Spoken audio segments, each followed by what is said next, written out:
Hey,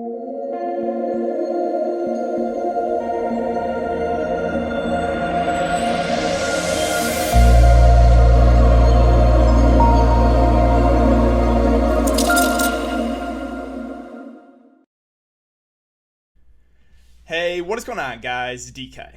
Back at you with another video here to bring the two-game play-in special Tuesday playoff slate. Yes, super excited. The NBA playoffs are finally here. If you guys are new to the channel, welcome. My name is DK. I make daily videos and live stream for NBA and NFL slates on Draftkings. I also make videos for NBA Top Shot.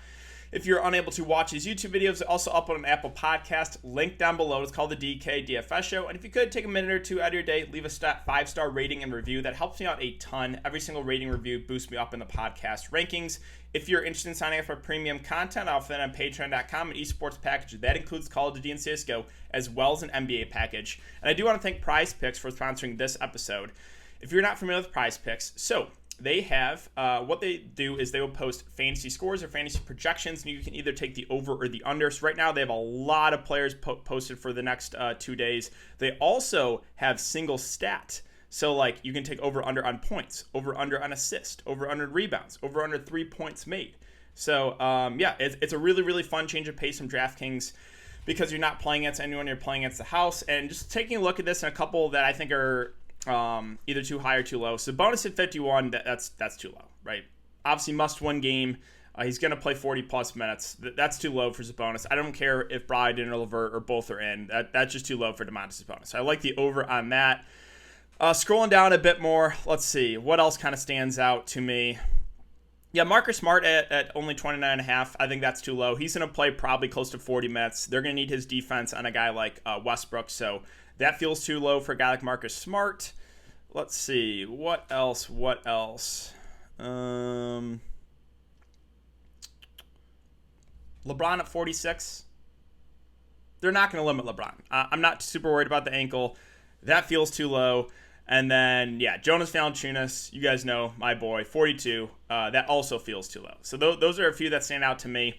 But if you guys want to sign up, you need to code DKDFS. DKDFS, all one word, link down below. You will get a 100% match up to $100. You put $100 in, you get $200 to play with.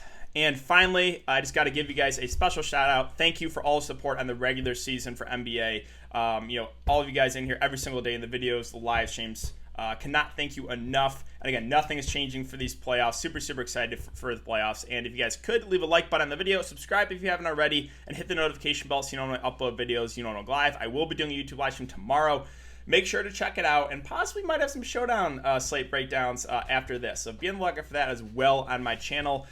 All right, so let's talk about the two games that we have for Tuesday. Hornets, Pacers at 228 over under. The Pacers are 3-point favorites, and Wizards, Celtics at 232.5 over under. Celtics 2-point favorites. I expect both games to be played at a very fast pace. And for the playoffs, the rotations for both teams, or for all the teams here, are going to shrink, right? They're going to be thin. 7-8-man rotations. So let's start off with the Charlotte Hornets. And this is a team that it's hard to trust anyone for DFS. So going over the rotation last game was really interesting against the Wizards in a must-win game. They basically ran a 7-man rotation. So the starting lineup, McDaniels, PJ, Bridges, LaMelo Ball, Rozier.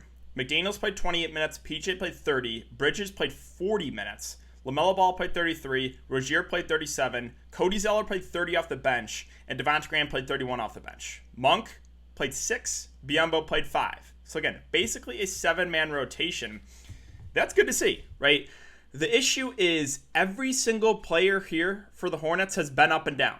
So there's no one I trust, but definitely one or two of these guys are going to have good games. It's just going to try to nail down which one's going to be. So LaMelo Ball, he's been getting about 30 to 32 minutes a game. Besides that one game against the Knicks where he got severely limited, only played 21. I'm expecting the same thing. He's a guy that has triple-double upside.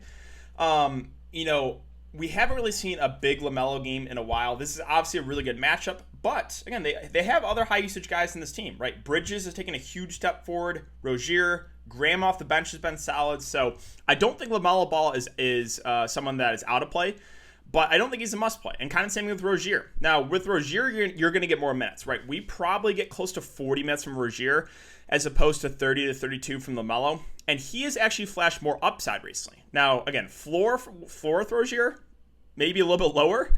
But he's had a couple 50 bombs in here, whereas LaMelo, we haven't really seen that from him yet. So I think of the top 2 guards for the Hornets, if you're shooting for the upside, I think you go with a guy like Terry Rozier. If you're going for maybe the floor, I think you go LaMelo Ball. PJ Washington at 7.2K. He's a guy that can do the peripheral stats. Again, another, like, look at this, production. 34, 18, 22, 47, 37. This is basically with all the Hornets, right? There's no one that's really been consistent. But, like I said, obviously a good matchup against the Hornets. He's a guy that can do the peripheral stats. I think we probably get about 30 to 35 minutes from PJ. So fair play in the mid-range. Not someone really going out of my way to play, though. Miles Bridges, he played 40 minutes last game. So he has really, played well. Again, kind of had a bad game the last game. But, when the Hornets went down, when they had a lot of guys that were injured, Bridges really stepped up. And now they're just giving him huge minutes. So I do think Miles Bridges in the mid-range is a guy that I'm eyeing, especially for the upside. Like, I think with Bridges versus PJ Washington, I think PJ might have a slightly higher floor, but I think Bridges has the higher ceiling of those two. Now, Devonta Graham off the bench is someone I'm eyeing as well. He probably gets around 30 minutes, upside a little bit more if he's playing well. Again, production, right? Very, very up and down. But he's also a lot cheaper at 6'1" compared to, guys like Rozier and LaMelo in the, close to 8K range. So I do have some mention Graham off the bench. I think McDaniels is actually a pretty safe value play in the slate.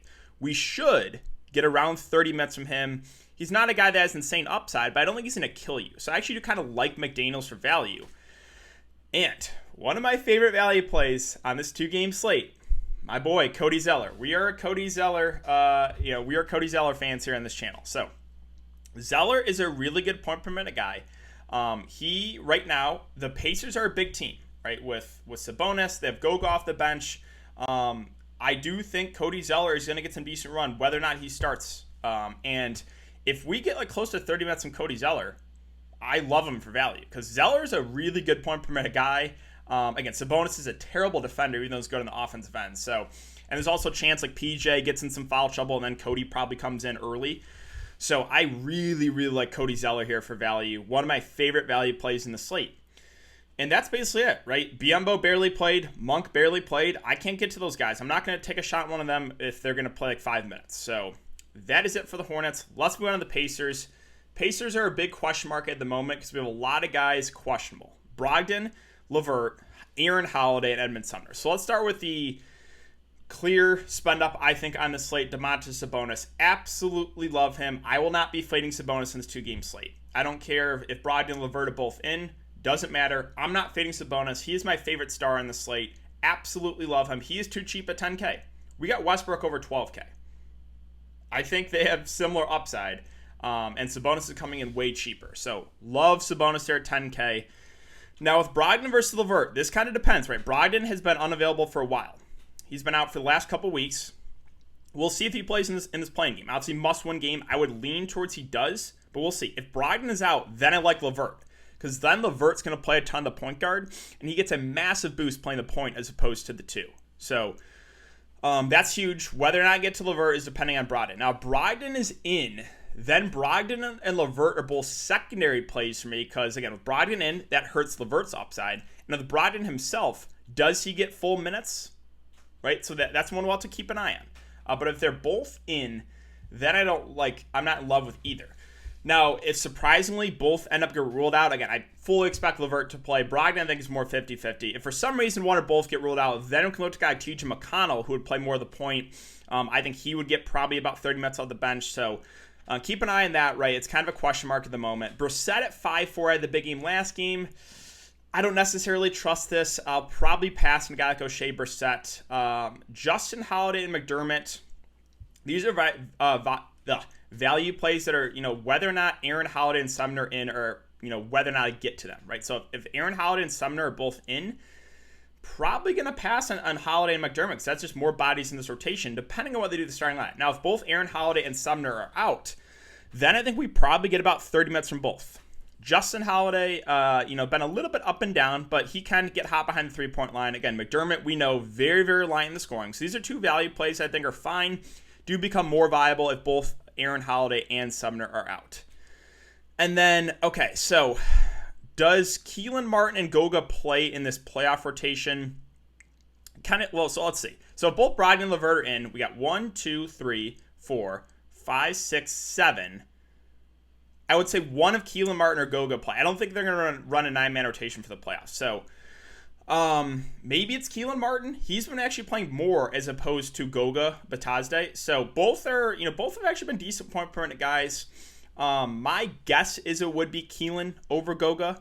And at 3.8K, man, he's been playing pretty well. So if you want to take a shot on a guy like Keelan Martin for value on this playoff slate, I don't hate it. I think there's a chance he gets a DNP.